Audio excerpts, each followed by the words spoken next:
members wishing to speak? The honourable member for Edmonton Centre. Oh, thank you, Madam Speaker. I appreciate the opportunity to rise today and take part in this debate. As the member for Calgary-Nose Hill noted, perhaps it's not an emergency in the sense that's often considered in this House, but we've taken the opportunity for this debate, so I appreciate the opportunity to participate in it. I'd like to begin by addressing some of the initial comments from the member of Strathmore Brooks in regards to how we should be describing CO2 emissions. So certainly this is a point of some pedantry amongst many on the Conservative right in talking about the issue of climate change and choosing to nitpick on particular words or definitions as opposed to actually addressing the real issue at hand. But fair enough, we'll address that. If one looks at the definition in the Oxford Dictionary of pollution, the presence or introduction into the environment of a substance which has harmful or poisonous effects. Certainly, Madam Speaker, an excess of CO2 qualifies as something which, when introduced into the environment, indeed has harmful or poisonous effects. Encyclopedia Britannica, pollution, also called environmental pollution, the addition of any substance, that being a solid, liquid, or gas, or any form of energy such as heat, sound, or radioactivity, to the environment at a rate faster than it can be dispersed, diluted, decomposed, recycled, or stored in some harmless form. Pardon me, Madam Speaker. That being the case, I think we can set aside minorly quibbling about definitions and recognize that what we are talking about today is in fact a very real and genuine problem. When we have an excess of CO2 emissions, and to be clear, Madam Speaker, when we speak about climate change and we talk about emissions and we talk about pollutions, we are not talking solely about CO2.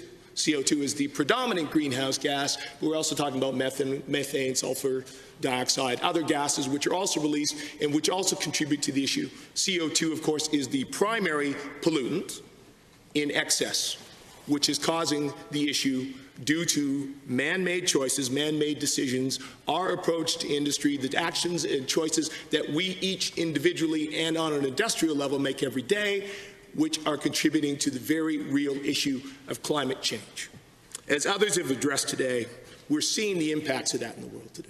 Just a few weeks ago, I had the opportunity to join the St. Vincent, the community from St. Vincent and the Grenadines here for their cultural celebration and their Independence Day celebration, and talking with them about the very real experience of some of their country's brother and sister who have endured the effects of some severe hurricanes, and indeed officials in that country noted that that was directly related to issues that are spinning off from the ongoing issue of climate change. We recognize that this is a real and genuine issue that impacts people around the world, and indeed, Madam Speaker, that decisions that we make and have made that indeed have contributed to our prosperity, that have placed us in an incredibly advantageous position with an impressive quality of life that is the envy of many around the world. That is predicated and built upon the fact that we have been contributing to this issue over the years significantly, and that we set a standard that other countries therefore wanted to adopt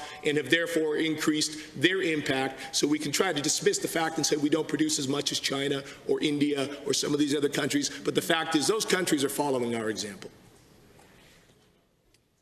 So we have set that standard, and it's time for us to set another standard too, because, Madam Speaker, dealing with climate change is something called a collective action problem. Now, a collective action problem is defined as a situation in which all individuals will be better off cooperating, but fail to do so because of conflicting interests between individuals that discourage joint action. So this is a very real problem that we face, Madam Speaker, because the reality is we are not going to deal with this situation in any way unless we find a way to enact some collective action. As has been often observed by members opposite and indeed others on the Conservative right, recognizing that, no one jurisdiction can do this alone. I agree with them there, Madam Speaker, but where I begin to disagree is when they say, therefore, there is no need to take action, or therefore we cannot take any action until somebody else goes first, or we can only go as far as someone else is willing to go.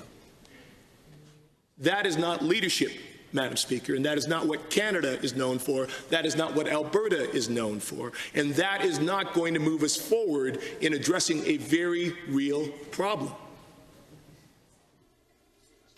Now, as I said, Madam Speaker, part of the issue here is that some on this issue are choosing to get caught up in pedantry, are choosing to get caught up in small politicking, very short-term thinking, because they believe that's going to be to their own political gain. We see that south of the border. We see that amongst our own opposition here in Alberta. We see that amongst Conservative opposition in Canada. Now, I appreciate that members opposite have come around to agreeing that this is a problem. That's a good step forward. And indeed, recently data was released that shows that the majority of Canadians, and that includes a majority of Conservative voters, recognize that this is a real and genuine problem.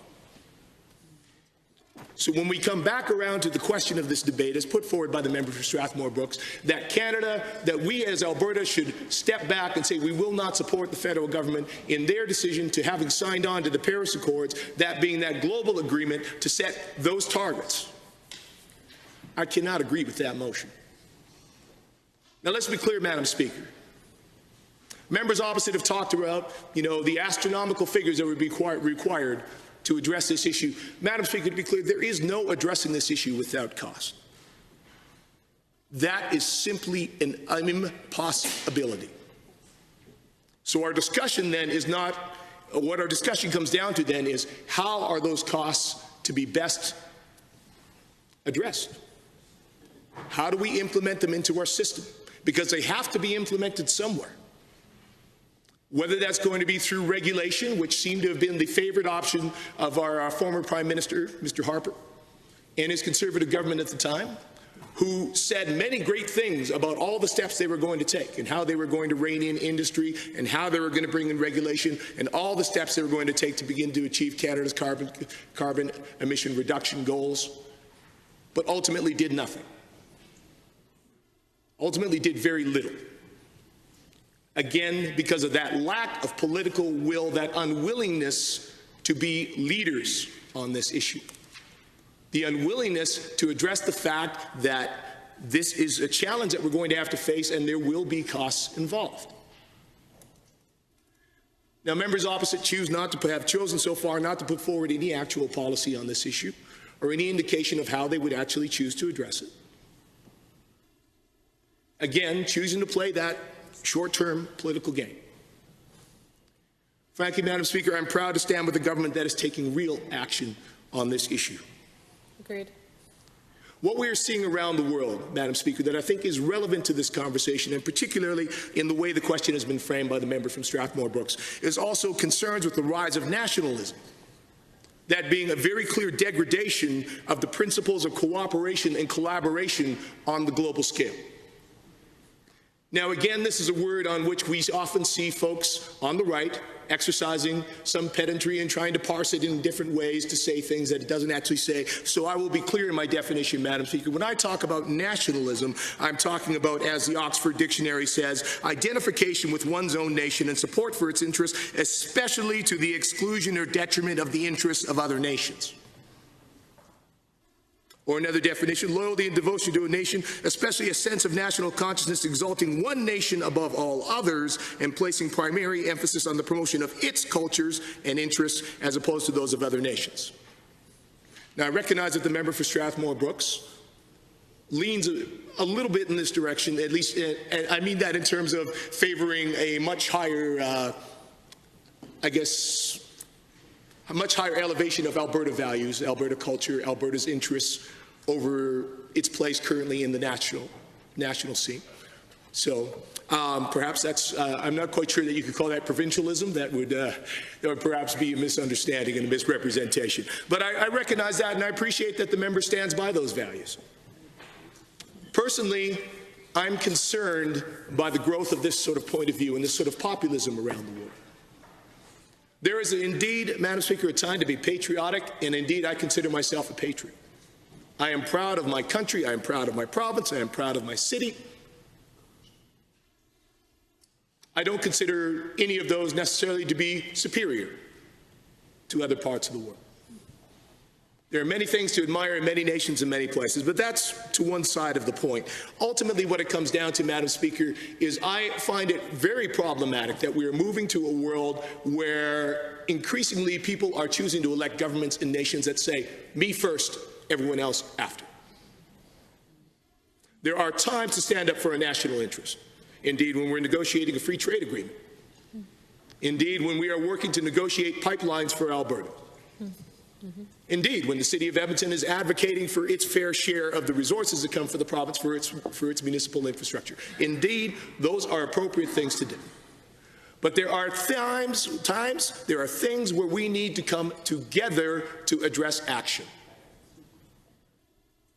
And this increasing move towards nationalistic approaches, policies, this increasing move towards populist thinking, as being demonstrated right now in the United Kingdom, the Brexit issue, is ultimately destructive. It ultimately harms those who it tries to draw in. The people that they bring in under a populist philosophy and tell them that is going to benefit them are ultimately harmed. Because we do more, we are able to accomplish more when we work together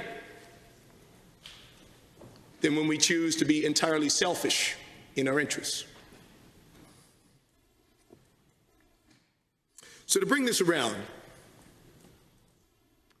obviously I cannot support this motion from the member. I believe that these goals that have been set in the Paris Accord, indeed they are lofty. Indeed they are challenging to meet, but they are also, in one sense, Madam Speaker, I think aspirational. We recognize, of course, that these are the realities of what we have to do if we want to truly circumvent the catastrophic effects of long-term climate change. But that does not mean, Madam Speaker, that anybody is suggesting that these will be accomplished overnight or in the next year.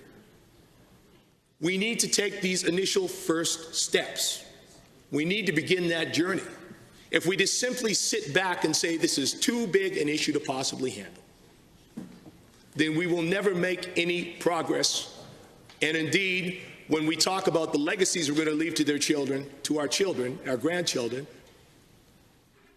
this is far, far worse than any of the doom and gloom scenarios that members opposite like to sometimes put forward in regards to the economy.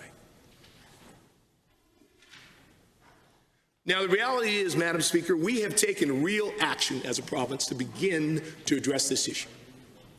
Indeed, the introduction of a price on carbon is the first step, and it is one of many steps. Now, when members opposite choose to speak about $300 price on carbon being what has to be in place to achieve the Paris climate goals, indeed, that is if that is the only step that is put in place. Nobody has suggested that that is the only tool in the toolbox, and certainly it is not the only tool in the climate leadership plan that our government brought forward. There's the ending of coal-fired electricity by 2030. There are steps to create technological innovation which is reducing emissions in the barrel. Increasing renewable energy and the use of renewable energy, providing supports to people to help them reduce their energy usage, moving up energy efficiency in the province of Alberta. All of these things cumulatively together begin to move us towards that goal. So we can choose, Madam Speaker, again to fearmonger like members opposite like to do, misrepresenting particular parts of the climate leadership plan, while offering no solutions in return. And indeed, Madam Speaker, if we are not going to put a price on carbon which applies to all sectors of the economy, then that means that burden will be left solely to industry. And I would love to hear from members opposite what the burden would be on industry to meet the Paris climate change goals, the Paris Accord goals, if it's left to them alone and no other steps are taken. We are, of course, working with industry, Madam Speaker. We're helping them. And all the funds that come in from the price on carbon go right back into other things to help reduce that. There's the rebates that go to individuals to help them offset the cost to them personally. Then there's the amounts that go into renewable energy, the amounts that are going into helping communities that have been dependent on coal power industry to transition, amounts that are going into developing better technology, amounts that are going into energy efficiency, amounts that are going into green transportation and sustainable transportation across the province. All of these things together, Madam Speaker, are us showing initiative, showing leadership, because Alberta took these steps first. We didn't follow Ottawa on this one. We led.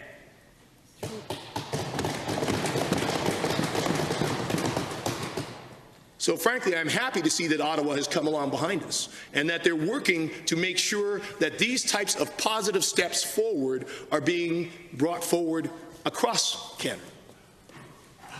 With the national price on carbon, which then allows the choice for each individual jurisdiction to determine how they will reinvest that income, allows each individual the choice to determine how they can best address their own carbon usage, that allows industry the choice to determine which technologies, which approaches they would prefer to implement, as opposed to the only other option that's left to members opposite, that imposing some form of regulation on industry, telling them what they have to do.